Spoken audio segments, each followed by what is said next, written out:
The mission was supposed to be for 8 days. It's been 81 days and counting. It could extend up to 8 months and counting. NASA has announced that a new mission will be sent into space now to bring back Sunita Williams and Butch Wilmore. But that means possibly February 2025. 2 astronauts went on the inaugural test flight of the Boeing Starliner. And we hope they will return now in the SpaceX Crew 9 mission. But between this time period, what happens to these 2 experienced astronauts? 2 points here. 1. The International Space Station, according to reports, is a $150 billion flying laboratory above Earth. It is well equipped with living facilities, sleeping quarters, even a basic gymnasium. So there is an artificial environment away from the protection of the home planet. But even though it may be habitable on a temporary basis, is going to become challenging. Point 2. The astronauts, especially of the experience and caliber of Sunita and Butch, are well trained. They're also US Navy pilots, so they are well trained for unpredictable situations. They understand the risks and limited resources involved. But can caution be enough? It feels good to float around. It feels good to be in space and work up here with the International Space Station team. So, yeah, it's great to be up here, so I'm not complaining. The fact is, they are in microgravity, and the impact of that will soon start to hit them. According to medical experts, what are the possible consequences of this mission? I'm now going to quote from confirmed news reports where doctors, health professionals, medical workers have spoken up. I quote from this report in India Today. When we are on Earth, we are under constant influence of Earth's gravity. So our body is in continuous exercise mode against this. But long-term exposure to microgravity removes that exercise. And this can lead to loss of bone and muscle mass. The loss of bone tissue can be approximately 1.5% per month, especially from the lower vertebrae, hip, femur, which is the upper leg area, which means in turn, it can impair astronauts' performance, increase their risk of injury, reduce their aerobic capacity, and slow down their cardiovascular systems. Then there is space anemia. It's a condition that astronauts do experience. It's a rapid decline of red blood cells within their body. It happens again primarily due to an elaborate exposure to microgravity in space. As a result, a person can experience fatigue, weakness, and reduced physical performance. Remember this visual?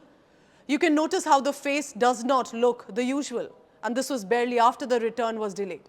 And due to this new environment, the fluid inside our body gets redistributed. This causes the face to become puffy, and there is less fluid in the legs. This may disrupt the cardiovascular function, can cause the blood pressure regulation once the person returns to Earth. Due to elevated calcium levels in the urine, astronauts also face the risk of developing kidney stones later. Then there is the bone weakness issue that many experts have been talking about. Now, due to months of zero gravity, which means more exertion on bones and muscle. But these may be the physical aspects that one has to deal with. But eventually, it is about mental strength. Psychological effects of being in space for so many months without your family not knowing when to return is a concern. And it can lead to anxiety and loneliness. So both these astronauts will have to become their support spirits throughout this tenure. Another critical complication which has not been discussed at length is brain damage. Now this is extreme and is rare, but it is a possibility in such scenarios. Now there is one aspect, controversial, but many medical experts have spoken about it, and that is about the radiation levels in space.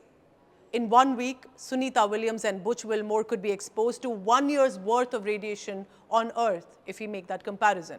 Though some space scientists have played this down for now, asking not to be alarmed, but they do maintain the possibility exists. NASA employs specialized exercise regimens and nutritional interventions to address the bone loss. Astronauts perform resistance and aerobic exercises to maintain their bone density. The issue is not about what they know or what they have. The issue again here is, till when will all of this be of help? All of this needs continuous medical monitoring, preventive measures, and a time plan. If there is one man who understands what Sunita and Butch may be feeling right now, it is Russian cosmonaut Sergei Korsakov. Here's what he describes as life as an astronaut has been, especially if you're stranded. Speaking to India Today Television's Pramod Madhav. Other side of this journey is that I can see the Earth, our planet, from the space, from new perspective. Let me also ask you this question. Sunita Williams, the astronaut, she's in space. There was an issue with Starliner, and many debates are coming up claiming that it might be a crisis or it could be something that needs to be worried. Is that so, or is she all right? They are all right, astronauts are all right, and all the crew is all right, and I believe that any issue will be solved. In case the Starliner does not work, Soyuz or Dragon crew thing can be used to bring her back? I guess space agencies think about every possibility to use Dragon or Soyuz, so they will make their best decision. Also, another NASA astronaut, Frank Rubio, spent 371 days reportedly in space after there was a coolant leak on his Soyuz capsule. So if there are examples of the delayed return, was enough thought given on the safe return of these astronauts? The Starliner spacecraft is set to return now. But when will the astronauts return? Are there enough arrangements at the International Space Station for their safety and stay? Because there is no confirmed schedule right now, only an expectation, and if they will ever be able to return. Is it worth putting top astronauts in such a situation of risk till all dimensions have been thought about? Did NASA identify expected faults in Boeing Starliner on which billions of dollars have been spent till now? Is there any good part coming out of all of this? Well, let me give you some trivia. Interestingly, Sunita Williams is currently going around the Earth at a speed of 27,000 kilometers per hour. So in a matter of months, when she starts her return back to Earth, she will be 0.01 seconds younger than you and I, anyone on Earth born at the exact time and date as she is.